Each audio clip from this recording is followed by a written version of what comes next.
So we're going to go ahead and kind of get started. One thing I wanted to go over really quickly is this was the answer key to the quiz. You took this quiz before spring break, but I finally graded it last week. But if you missed something, I didn't tell you what you missed. Well, sometimes I would type it, but most of the times I just highlighted what part you missed.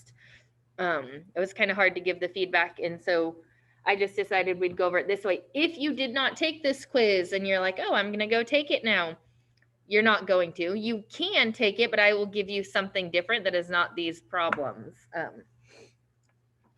So you're buying a car, $37,000, 72-month loan at 6%. Your payment are $613.20. So to find out how much you pay in total, you take 72 for the number of payments you make and multiply by the monthly payment of $613.20. And so you pay a total of $44,150.40. Make sure you put the zero after the 4. A lot of people lost a point there. How much you pay in interest, you take how much you pay total and subtract the cost of the car, so $7,150.40. If you want to figure out how much a down payment is, you take the total cost and multiply by the percentage. So 12,000 times 0.30 was 3,600. So the loan is for what is left over. You subtract the down payment from the total cost. So $8,400 there. And then this one, I know we were working on these again last week. Julia obtained a 24-month loan, $7,500 loan, 8%. Monthly payments are $339.20. For the first payment, what is the interest? So interest is principal times rate times time. The time here is 1/12. It's one payment out of a year. So that was $50. So the payment to principal, you subtract the interest from the payment amount. So $289.20. So the new balance, you take the balance of the loan and you subtract how much went to principal. So $72.10 and 80 cents. And then this last question was just to make it around 15 points, hoping to learn about in this class. It could have been something we already did or that you still want to do. Most people, not most, but I'm going to say probably close to half of the class wanted to learn how to do their taxes, which we have now done. If that's something you still feel like we need to go back over, let me know, and I'm happy to do that. Okay, so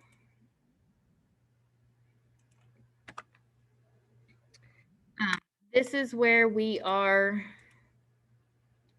So today we're going to do 8-1, have a little discussion about it. We'll do number 26 in class, and then your homework is 1 through 12, 17, 19, and 20. Notice it says these questions are on a Google form unless you handwrite your answers. If you handwrite the bookwork, that's fine. You can still handwrite the bookwork. Those of you that type your answers instead of typing them in a Google Doc, there's now a form here. So when you go to the form, the questions are already typed for you. You don't even have to get your book out unless it's to look something up. And then kind of they're all there for you. Same thing with section 2. Section 2, I then decided to number the problems so you can see what numbers you're doing. It goes 11, 19, 20, 23, 25. And then on the drop-down arrows, it says it's what letter it is. So those are the Google Forms for the bookwork this week. So a little bit different. Wednesday, we're doing a car buying project, which isn't due until midnight on Sunday. It's a little bit of a bigger assignment. Not too bad because we're going to start it in class, but I just kept it there. Thursday, we're going to talk about car insurance. Then you have another form for your homework that day. And then Friday will be attendance. So they're all in here. Starting here, week of 4-19 to 423, your notes. So the notes are all going in one spot. And if you click on it, it tells you exactly what notes. 8-1, 8-2, car buying project notes, and car insurance notes. Then you have a form here and a form here. You turn your project in here, and then this is another form for the car insurance questions. So a little bit different, but very similar still. All right, let's go ahead and get started on our notes.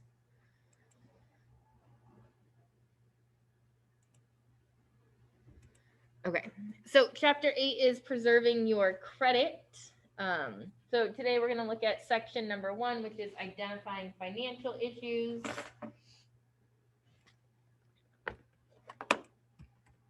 So our 2 objectives are to discuss living arrangements and financial issues with other members of your household and describe contractual rights and responsibilities for landlords and tenants.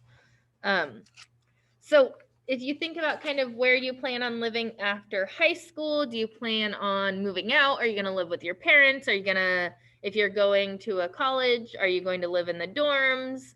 Are you going to get a roommate? And maybe you're going to kind of do all of those things. Maybe you'll go to the dorms and then you'll move out and get a roommate. Maybe you're going to stay home at a JC and then you want to move out with a roommate. Maybe you plan on just living on your own. But most people, a lot of people, I shouldn't say most, end up having a roommate. So there's kind of some things you might want to consider, and that's a lot of what we're going into today about what goes into having a roommate. So a roommate is a person with whom you share living space, living expenses, and other responsibilities. A shared responsibility is 2 or more people who each agree to bear a portion of an obligation.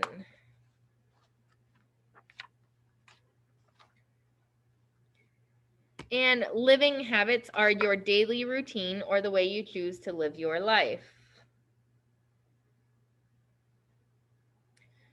So like shared responsibilities, if you get a roommate, it's probably a shared responsibility to pay the rent. You're not going to pay it all. Your roommate's not going to pay it all. You're going to share it. Your living habits, how you choose to live your life, those are something you may want to discuss with the roommate before you move in with them. If it's a friend, you may already know some of their living habits. Maybe you've been to their house. Maybe you know how they take care of the dishes, maybe they pile the dishes in the sink. Maybe that's something that really bothers you. Oh, heck no. Right. Maybe they leave their dirty laundry on the bathroom floor and don't put it in the hamper.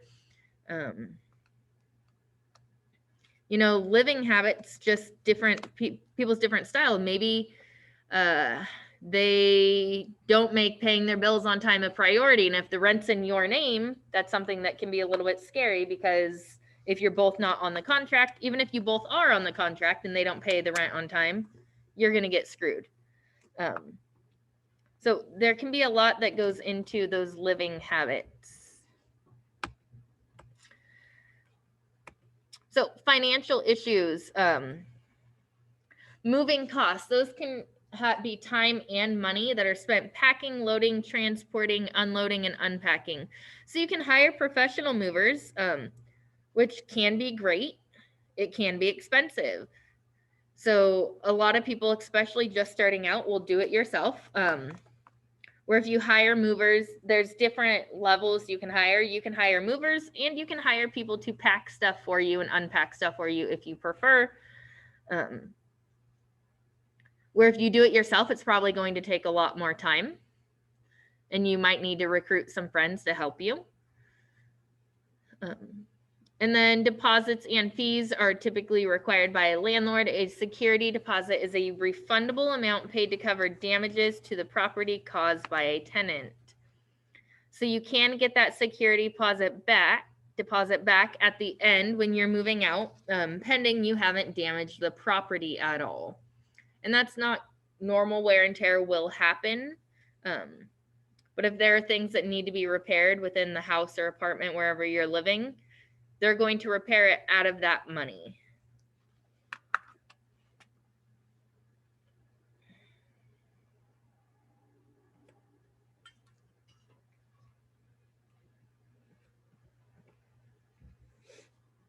Okay, so more financial issues are installation charges. So fees for initial telephone, cable TV, and internet services. So if you guys decide to going to have Comcast. Comcast may charge you a fee to come out and install their products for you, right? Bring you your modem and whatever else you're getting. Or just an activation fee. So there's extra charges up front. Living expenses are expenses that occur regularly after moving in: rent, utilities, cable TV, internet, groceries. And then logistics is the act of making a plan and carrying it out to ensure that an event takes place. So you want to work out the logistics ahead of time, right? If rent's due on the 1st or the 5th, what's your plan? Like, who's going to pay the rent? Is it you? Are you going to mail a check? Are you guys going to write separate checks? Is your roommate going to give you a check and then, or Venmo you, or however they're going to pay you, and then you're going to pay it all together? Because usually rent's paid at once if you guys are on the agreement together. So those logistics: who's going to do the grocery shopping? Are you going to do your own? Are you going to split things? Those kind of things should be worked out ahead of time. Make a plan. So, and part of that is going to be the group budget, which I'd recommend. A careful allocation of expenses so that each person pays their share. You'd want something in writing. This is an example. You do not need to copy it down, but you can see rent, utilities, cable, gas, groceries, and household supplies are all there. Household supplies could be things like toilet paper, paper towels, cleaning supplies, stuff that's used in the household. And then because Robert, Bill, and Juan all share this apartment, they all split it evenly. Which we're going to do an example like this at the end.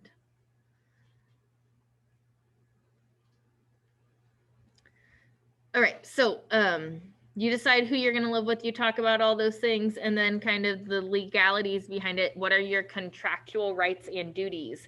A contract is a legally binding agreement that specifies the rights and duties of each party to the agreement. Says what you're going to do. If it's for an apartment, it says what the landlord is going to do, or property management company. Consideration is something of value exchanged for something else of value. So to be legally binding, a contract has to have some sort of consideration, which is you're going to give me something and I'm going to give you something. And one of those things is often money. Right? I'm going to give you money. The book uses the example of a furniture store, and the furniture store is going to deliver the couch. Your rental agreement: I'm going to give you money. You're going to allow me to live in this apartment. So that's the consideration, the something of value. One of those is often money. I'll leave it there if you need that still. And then there is a difference in a lease and a rental agreement. So a lease is a written agreement that allows a tenant to use property for a set period of time at a set rent payment. So a lot of people get in a lease. Typically, they're going to be 12 months. Sometimes you can get 6 months. You may, if you know you have something coming up and you're moving, may choose to try to get a different amount of time. I know when I was in college, leases were often 12 months. Some people would try to get something shorter, but then they don't want people moving out and not living there in the summer. And then the landlord still has to pay the rent, even though they're just going to try to rent it later. So it was always 12 months. It was never like 9 months. And that rent is set. Rent cannot be raised in that set time period. So if you renew it every year, they can raise the rent at the end of the year before you sign your new lease. Whereas a rental agreement is a written contract that allows you to leave anytime as long as you give the required notice. The required notice will be written in your agreement. But this rental agreement where you can leave anytime is known as a month to month. Some people just live there and pay month to month, and you know, they could say, hey, next month this is the rent. If you don't like it, you have the option to move out. They can raise the rent at any time.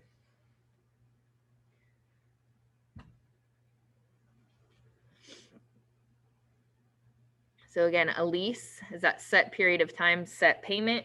Rental agreement is month to month. This next slide, you can't really read it. It's from your book, though. You're welcome to look it over. Probably once I saw how small it was, should have taken it out, but it's just a lease agreement.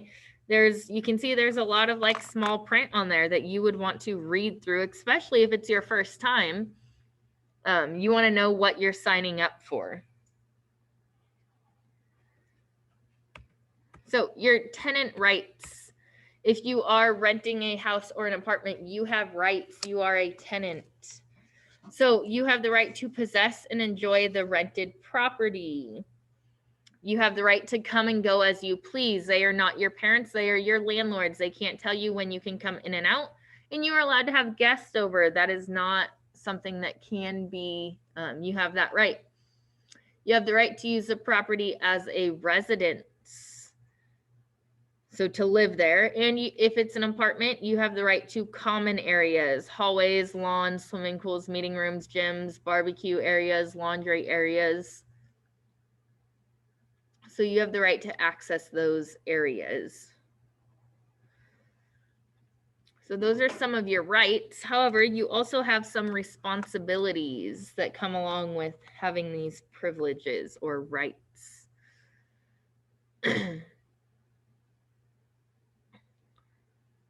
So some of these responsibilities include, you need to read, understand, and abide by the rental contract terms. It's your responsibility to know what your contract says.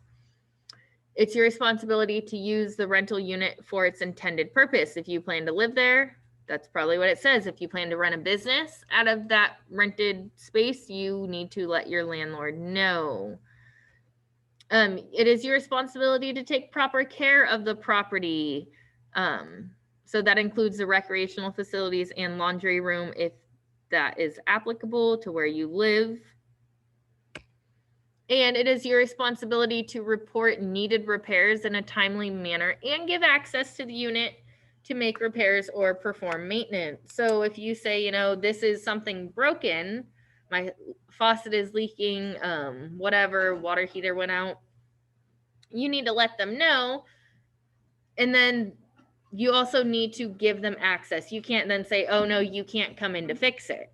They have to be able to access the property to fix it. More responsibilities. You need to respect the rights of other tenants. So there are often noise level restrictions from like 10 p.m. to 8 a.m. You would want to check where you live. And those aren't always just at apartments. Cities have noise ordinance also, to where you can't be too loud certain hours of the day. You can't be outside. You can't have a party late. You can't be outside mowing your lawn at 7 in the morning, just different things. It's your responsibility to pay your rent on or before the due date. It's your responsibility to give at least 30 days written notice of intent to move. So again, if you are in a month-to-month, you need to let them know a month, 30 days in advance. If you're in a lease and your lease isn't up until the end of the year, you can't say, I'm going to move out in August. They may not let you out. You sign that contract, meaning they still expect the rent for those months. And an eviction is the legal process of removing a tenant from rental property. So if you aren't paying your bills or your rent, they can evict you, meaning they're going to kick you out, basically. And it can escalate through different levels. You get an eviction notice, says be out by this date, and you can be out and kind of move on. If you're getting evicted because you're behind in rent, you're not going to get your security deposit back. They're going to keep that to cover any damages and the missing rent. Depending on how far behind you are, they could take you to court. You miss rent, it would be reported on your credit report. So your credit score would go down, which then if you go to rent another apartment and they see that you didn't pay rent at this last apartment, they may not want to rent to you. And then a property manager is someone that's hired to take care of the rental property. There could be on-site or off-site. So an on-site property manager would be someone that lives at that apartment complex. They're gonna be around all the time. And they're typically going to have a lot of the same duties. If they live on site, they may just get, cheaper rent or something to take that role. If they're off site, then their hours might be more restricted. Maybe it's 8 to 5, 9 to 6, something like that, where those people are available for you. And then, so we went over like your tenant rights and responsibilities, but as a landlord and as a renter, you should know, like, they have responsibilities too. It has to be habitable, right? It has to have like no leaky roof, has to have walls, doors, windows, things that we just kind of assume and take for granted, but they are actually things that landlords have to abide by. Water supply is safe and adequate. Plumbing is good. There has to be smoke detectors, just little things like, again, you might not typically think about. All right.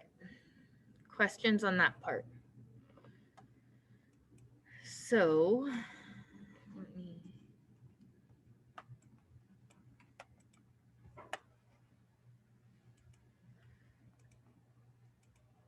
we're going to go over problem number 26 here. Oh, I already had it open. That's okay. From 8-1. So just add this to your notes. You don't need to add it to your homework because the homework is in a Google form. So this is just an example of how we're going to make our own roommate budget real quick. So assume you have agreed to rent a 3-bedroom apartment with 2 other roommates. You are roommate number 1. The cost of moving in and renting are listed below. There's a rental truck, security deposit, a pet deposit for roommate number 2, monthly rent, average monthly utilities, household supplies, household groceries, and special diet needs for roommate number 3. So remember, utilities, those are going to be something that are going to vary. That's why it says the average monthly utilities, but it may not be the same every month. So I'll flip back to this slide in a minute so we can copy these numbers down. This is an example of a previous one from the book. But it says, use this to prepare the group budget because roommate number 3 has special diet needs. She won't share the cost of household groceries. So roommate number 3 is not sharing groceries with roommates 1 and 2. And then this is what we are going to fill in. So if you want to copy and paste this into your notes or just kind of make a table real quick on your paper to match this or something similar, that's fine. I copied this slide so I could fill it in as we go. Okay, so the cost of the rental truck, I'm going to do a lot of bouncing back and forth here. So the rental truck is $60.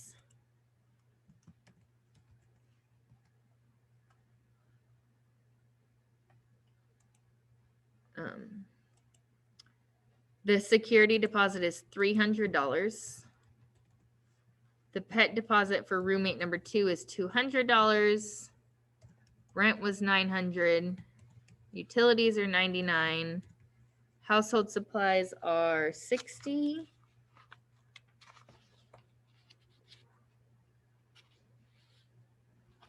And household groceries are $300, I think. Yep. And then special diet needs for roommate number 3 is $100. So again, all of that was given to us. I didn't do any thinking other than copying it over. Yes, you want to write this down as part of your notes. So for the total, I'm going to add all of those.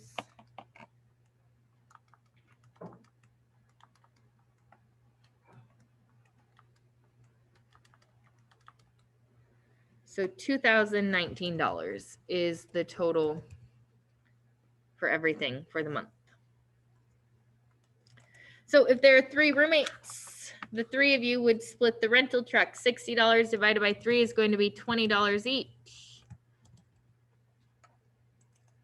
If the security deposit was $300, well, now you guys are each paying $100.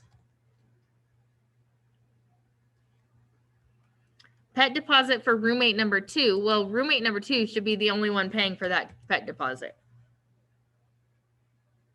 So roommate number 2 is paying that full price.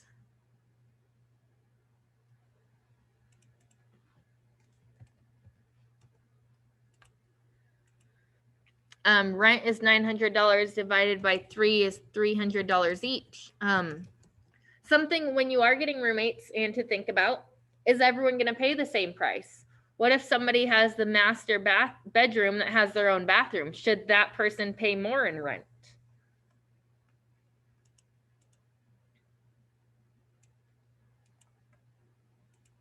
$99 divided by 3 is going to be $33 each. Household supplies, $20 each. Household groceries, remember it says that roommate number 3 has their own diet, so they are not splitting these. These are split only 2 ways then. 350 divided by 2 is $150 for roommate 1 and 2.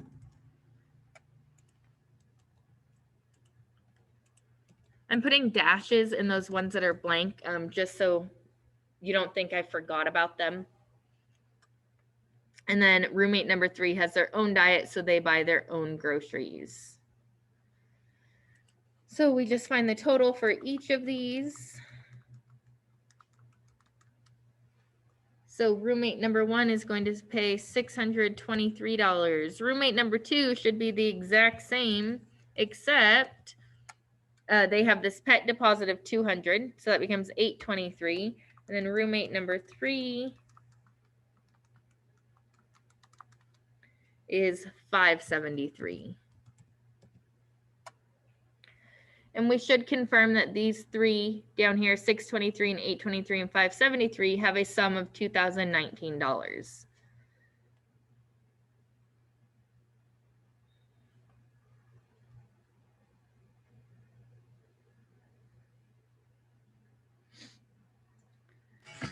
Hold on, I still need it up.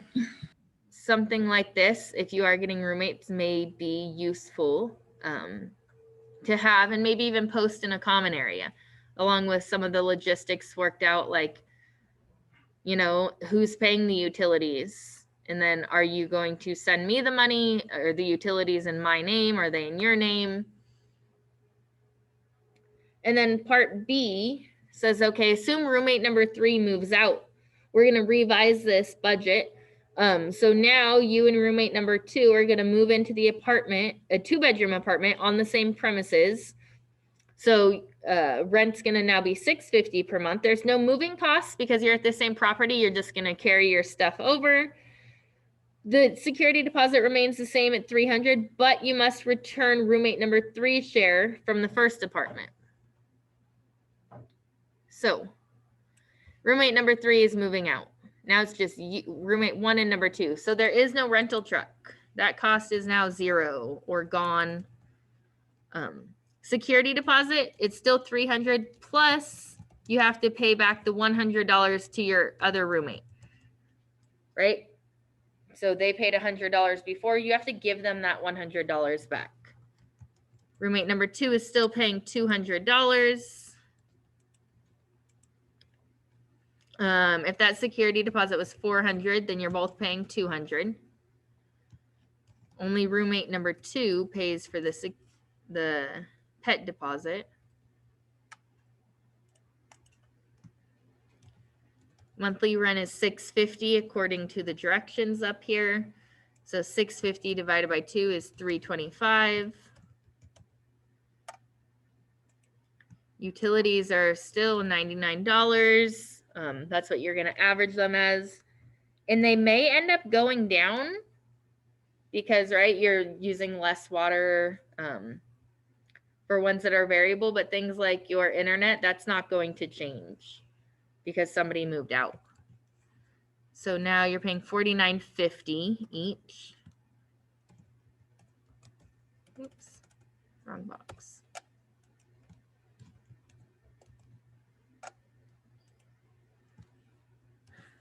If you're splitting your cleaning supplies, those are $30 each.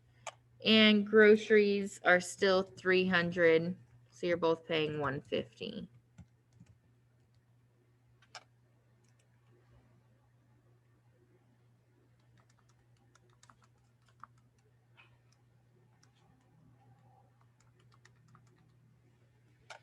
So the total at this new smaller apartment is $1,709. And it's not split in half because roommate number 2 has this pet deposit of $200. So we just add them up for each row or each column, I'm sorry.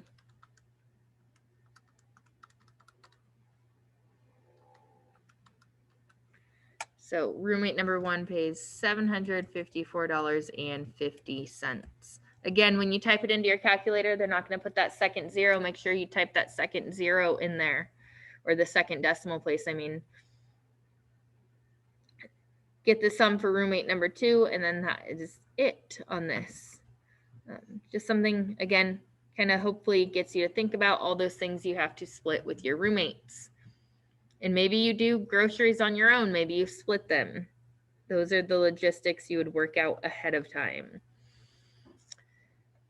So put this in with your notes. Again, this is part of our notes today. Your bookwork, if you handwrite it, that's fine. You can still handwrite it and submit the pictures. If you come in person, you can show me in person instead of submitting pictures.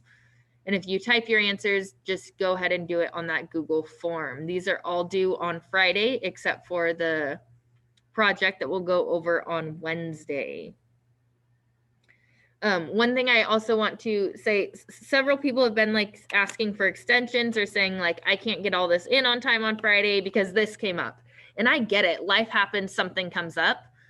But if you're doing your homework as it's assigned, that doesn't mean every single thing should be late on Friday because something came up. This should be done today. Yes, it's not due until Friday in case something comes up today, but that doesn't mean put everything off until Friday and then ask for an extension, because that's not going to be how it works.